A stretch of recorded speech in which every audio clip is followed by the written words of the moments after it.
cheese. Cheese. Hi guys. Hi guys. I wanted to come on and do an update about this pregnancy and how things are going this week. Rufus obviously wanted to help.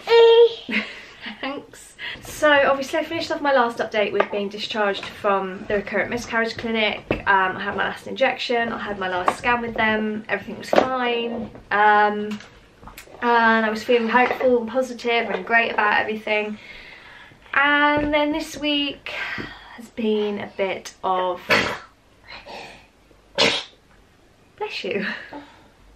It's been a bit of an emotional roller coaster. So on Tuesday I went for my official 12-week scan. I'm just assuming that most people watching this will be based in the UK, but if you're not, over here we only get 2 scans in pregnancy, routine ones, unless there's cause for concern. So you get a 12-week scan, which is when they date your pregnancy, and then you get your 20-week scan, which is when they check for any abnormalities. So I went for my official 12-week scan. It was quite a big milestone, and sort of the start of being able to relax and enjoy the pregnancy and know that everything was okay. So I went along on Tuesday, I had my scan, everything was totally fine. I was actually measuring at 14 weeks, so that was quite exciting. And I saw baby and it was all totally perfect. So I left hospital that day feeling really happy, really excited, really confident, and just ready to start enjoying this pregnancy. Anyway, as I was leaving the hospital, a nurse stopped me and said, you need to book in with a consultant. You were meant to see them today, but it got overlooked, so you need to book in and see the consultant about your cervix. I heard about this like vaguely from my midwife. I knew that I needed to go for just a routine checkup because I had an LLETZ procedure last year. Oh, there's a cat. Yeah, so last February, so February 2017, I had a smear and it was abnormal, so I got sent for a colposcopy and they could see the abnormality right there. So she said I can do a LETZ procedure right now and remove it, and I said okay. And at the time when I did the consent form and stuff, all she said was it can very, very rarely give a very slightly increased risk of going into labour early next time round. And she explicitly said, and by that I mean around 37 weeks. And I just thought, well, that's fine. I always go like 2 weeks overdue anyway. I don't think it's going to have a huge impact. And what's the alternative? You know, I can't just leave it. I need to get these cells removed. So I had the procedure done. But then 2 nights later, I think it was, about 48 hours later, I woke up in the middle of the night in a big pool of blood. And I was hemorrhaging quite badly. My spouse was away, didn't actually know where he was. It was all a bit of a mad panic. I was home alone with 3 kids, and losing a lot of blood, and in the end I had to call the ambulance and they whizzed me off to hospital. Good old Brian from over the road came to watch the kids. Rufus was only 4 months old, so he came with me to hospital. Cow. Speak of the devil. Yeah, so Rufus and I got our first ever ride in an ambulance. I got taken to hospital. They tried various things to stop the bleeding, none of which worked, and in the end I got put to sleep and taken into surgery. And I don't really know what went on. I was very groggy when I came round. They sort of explained, they said they'd stop the bleeding and everything was fine, but I don't know what they did to stop it. I don't know if they took away more of the cervix or what, I don't know. And my notes are very, very vague. They don't really explain what happened either. So I didn't really think anything else of it. No one said to me that there was any, you know, lasting effects or any danger. So it didn't even occur to me when I fell pregnant this time that it was going to be an issue. But when I had my booking an appointment with the midwife, she saw on my notes that I'd had the lets, and she said, oh, you'll need to see someone at the hospital about your cervix. And I just assumed, when I was reminded about that on Tuesday, I just assumed that it was just going to be very routine. Someone would just, you know, have a little look up there and say, yeah, it's fine. So I went to the hospital yesterday with all the kids because I had no childcare. And hi. You okay? Yeah. I'm just filming a quick video. But yeah, I sort of spoke to the consultant. She said, oh yeah, we just need to check that we can see X amount of your cervix so that we know it's not shortened, and then you can be on your way. So I lay down on the bed and she got her speculum out, she had a look, and she said she couldn't really see anything.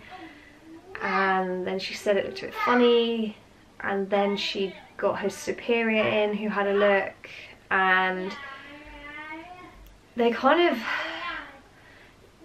talked to each other about it and didn't really say a great deal to me, and then just said, yeah, you need to be referred to the prematurity clinic. There's a risk of you going into premature labour, or even worse, having a late miscarriage. So yeah, she said, like, oh, have I worried you? And it was all a bit much to take in, but I was like, well, yeah. Just the word miscarriage is enough to, you know, completely freak me out. But I thought we were over that, you know. I've plodded on through the last 3 months, freaking out at every turn, and I finally reached the point where I don't need to be scared anymore, and you're telling me that actually there's no reason to be scared now, and things could still go very wrong. There's still a very real chance that things could still go wrong. So obviously now I'm absolutely petrified. I said that I urgently need to get seen in the prematurity clinic about having stitches put in my cervix, but they use the word urgent, and then they say, oh, we can see you next Thursday, and you're like, you dropped this bomb and now I've got to wait for a week to see anyone, to get any information. So yeah, I don't really know much. They've given me pretty much no information about what they could see up there, what was going on in my cervix. I know there's definitely something wrong, but I don't know what. I don't know if it's fixable. I don't know what they will do to fix it. And honestly, I just feel like I'm back at square one, just freaking out at every turn. I feel like any minute now my cervix is going to open and I'm going to lose this pregnancy. I'm just terrified again. I'm absolutely terrified that I'm going to miscarry. But this time I'm going to miscarry in completely different circumstances. And it's just, I just don't know what to do really. Obviously I'll just have to go to this clinic appointment next week and hope to get more answers and to get treatment, and I don't know, but yeah, I'm worrying, and I'm trying not to, but I've lost 5 babies, and I thought with this one we were in the clear, and now we're not, and that's really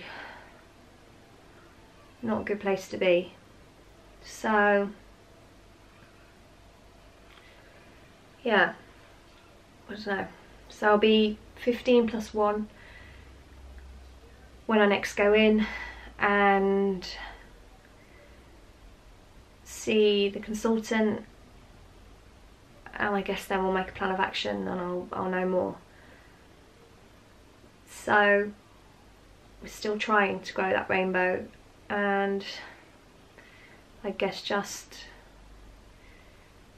stick with me and just keep everything crossed. Thanks once again for watching. It wasn't the easiest video to film, there were a few interruptions, but yeah, I think I've explained it as best I can.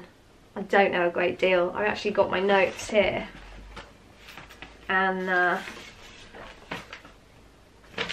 this is what was written yesterday.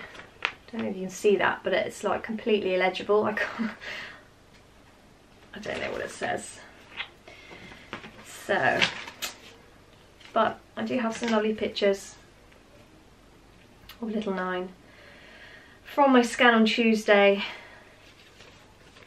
But that's the saddest thing, really. Little Nine is totally perfect, healthy, growing well, everything you would want from a little fetus. And it could potentially be me and my body that lets us down. So it's a scary thought.